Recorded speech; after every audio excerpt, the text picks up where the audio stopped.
Hello guys, welcome back. ये कहानी है एक सोनू नाम के लड़के की जिसको पढ़ना लिखना बहुत ज़्यादा ही पसंद था।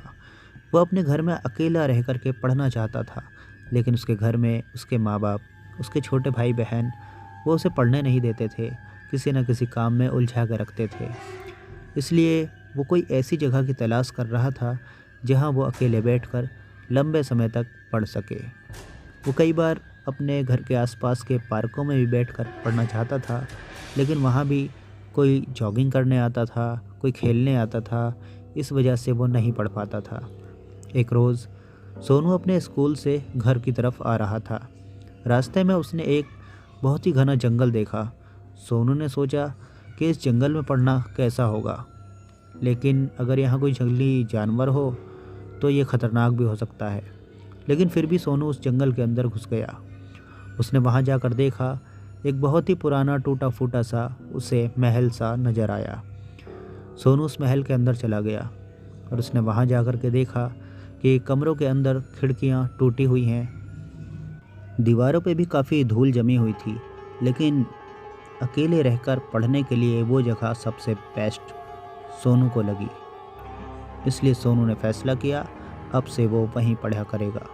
फिर सोनू अपने घर आ गया और उसने अपने मॉम डैड से भी इजाज़त ले ली अकेले पढ़ने के लिए। उन्होंने भी इजाज़त दे दी और वो अपने स्कूल में पढ़ने के बाद उस जगह पर जाता था और लगभग 2-3 घंटे वो वहीं पढ़ाई करता था। उसके बाद वहाँ से घर आता था। एक दिन सोनू वहाँ बैठ कर के पढ़ाई कर ही रहा था कि अचानक उसे ऐसा लगा जैसे कि कोई उसकी ओर आ रहा है। सोनू एक दीवार के पीछे छुप गया और उसने वहाँ से देखा कि एक आदमी कमरे के अंदर आया।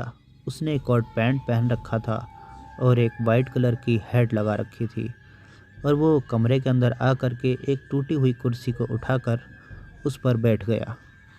उसके बाद वो इधर उधर देखने लगा। सोनू को लगा कि शायद वो उसे ही ढूंढ रहा है, इसलिए सोनू वहाँ से नहीं निकला। फिर वो कुर्सी से उठा और वो आया और सोनू का बैग रखा हुआ था। उसने वहाँ से सोनू की कॉपी उठाई और कहा कि बच्चे बाहर आ जाओ, मैं तुम्हें कोई नुकसान नहीं पहुँचाऊँगा। फिर सोनू बाहर निकल के आया और उसने कहा कि अंकल आप कौन हो। उस आदमी ने जवाब दिया, ये महल कभी मेरा ही हुआ करता था, अब मैं शहर में रहता हूँ, कभी कभी इसको देखने के लिए आ जाता हूँ। तुम यहाँ क्या कर रहे हो? सोनू ने कहा कि मुझे पढ़ाई के लिए इससे अच्छी कोई जगह नज़र नहीं आई। यहाँ पर मैं अकेले बैठकर शांति से पढ़ सकता हूँ, इसलिए मैं यहाँ आ जाता हूँ। उस व्यक्ति ने कहा कि तुम बहुत अच्छा करते हो, तुम क्या पढ़ना चाहते हो? सोनू ने उसे अपनी किताबें दिखाईं और कहा मैं इस समय इंग्लिश पढ़ रहा हूँ। उस व्यक्ति ने कहा मैं इंग्लिश तुम्हें बहुत अच्छी तरह सिखा सकता हूँ। वो आदमी देखने में भी काफ़ी ज़्यादा पढ़ा लिखा लग रहा था, इसलिए सोनू ने उससे कहा तो फिर अंकल मेरे 2-3 क्वेश्चंस हैं, आप इनको हल करके बता दीजिए। उसने तुरंत ही सोनू का पेन लिया और वो सभी क्वेश्चन हल करके सोनू को दिखा दिए।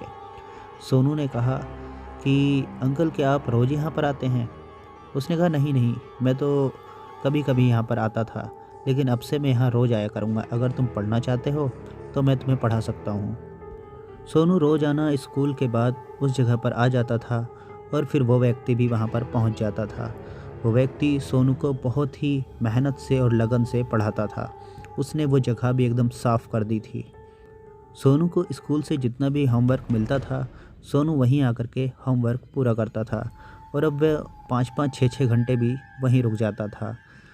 इसी तरीके से लगभग 1 साल बीत गया और सोनू अपनी क्लास में सभी बच्चों से ज़्यादा तेज और होशियार हो चुका था। अब पढ़ाई में सोनू का मुकाबला उसके टीचर भी नहीं कर सकते थे। सोनू को इतनी अच्छी तरीके से उस व्यक्ति ने पढ़ा दिया था। सोनू सभी सब्जेक्ट में बहुत ज़्यादा माहिर हो चुका था। ये सब देखते हुए उसके टीचर्स भी उसके ऊपर आश्चर्य करते थे कि आखिर ये इतने ज़्यादा कैसे होशियार हो सकता है। सोनू के अंदर काफ़ी बदलाव उसके माता पिता को भी नज़र आ रहे थे। इसलिए एक दिन उसके पिताजी ने सोनू से पूछा कि तुम कहाँ पढ़ाई करने जाते हो? सोनू भी बच्चा ही था, उसने साफ साफ बता दिया कि मैं उस जगह जाता हूँ। सोनू ने अपने पिताजी को एक बार पहले भी बताया था कि जिस जगह वो पढ़ने जाता है वहाँ कोई अंकल आते हैं जो सोनू को पढ़ाई करने में मदद करते हैं और सोनू को नई नई बातें बताते हैं। इसलिए सोनू के पिताजी ने कहा कि आज मैं भी तुम्हारे साथ चलूँगा और मैं भी उनसे ज़रूर मिलना चाहूँगा। आखिर मैं भी तो देखूँ वो कौन है जो तुमको इतनी अच्छी तरीके से पढ़ा रहे हैं। अब सोनू अपने पिताजी को लेकर उस जगह पर पहुंच गया जिस जगह पर वो अंकल आया करते थे। सोनू अपने समय के हिसाब से ही वहां गया था। वो वहां पर 1 घंटे तक वेट करते रहे लेकिन वहां कोई भी नहीं आया और सोनू के पिताजी को उस जगह डर भी लग रहा था क्योंकि वो जगह एक ऐसी वीराना जगह थी जहां पर लोग बताते थे कि हज़ारों साल से उस जगह कोई गया भी नहीं है। तो उस जगह पर सोनू को पढ़ाने कौन आया करता था, ये भी सोच सोच कर उसके पिताजी काफ़ी भयभीत हो रहे थे। लगभग 2 घंटे बीत जाने के बाद सोनू के पिताजी ने कहा, हमको यहाँ से जाना होगा, शायद आज तुम्हारे टीचर नहीं आएंगे। उस दिन के बाद सोनू काफ़ी दिन तक उस जगह जाता रहा लेकिन वो अंकल कभी भी सोनू को पढ़ाने नहीं आए। सोनू के पिताजी ने जब उस जगह के बारे में लोगों से बताया और पूछा तो लोगों ने उनसे बताया कि वहाँ तो कोई भी आता जाता नहीं है और हमने ऐसा भी सुना है कि उस जगह किसी आत्मा का साया भी है। ये सुनने के बाद सोनू के पिताजी तुरंत उस जगह पहुँचे और सोनू उनको वहीं पर मिला। सोनू के पिताजी सोनू का हाथ पकड़ के तुरंत वहाँ से खींचते हुए बाहर की तरफ ला रहे थे कि अचानक ही सोनू की नज़र एक तस्वीर पर पड़ी और उसने कहा, पिताजी 1 मिनट रुकिए, ये देखिए जो अंकल मुझे पढ़ाने आते थे वो यही हैं जो इस तस्वीर में है। सोनू के पिताजी ने उस तस्वीर को देखा तो वो तस्वीर बहुत ही ज़्यादा पुरानी नज़र आ रही थी। सोनू के पिताजी ने सोनू को उस जगह जाने से रोक दिया। सोनू फिर कभी भी उस जगह नहीं गया।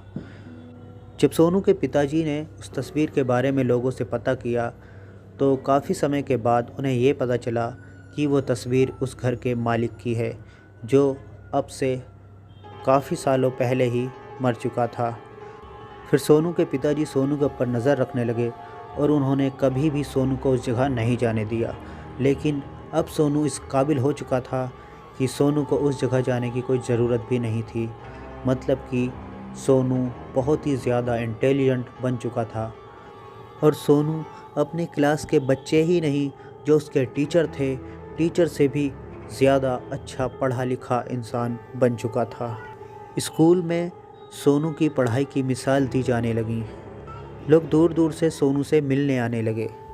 सोनू के पिताजी को सोनू की पढ़ाई पर अब गर्व होने लगा।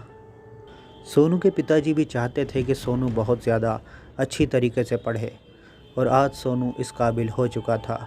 अब इसको सोनू की पढ़ाई की मेहनत समझो या फिर उन अंकल के पढ़ाने के तरीका।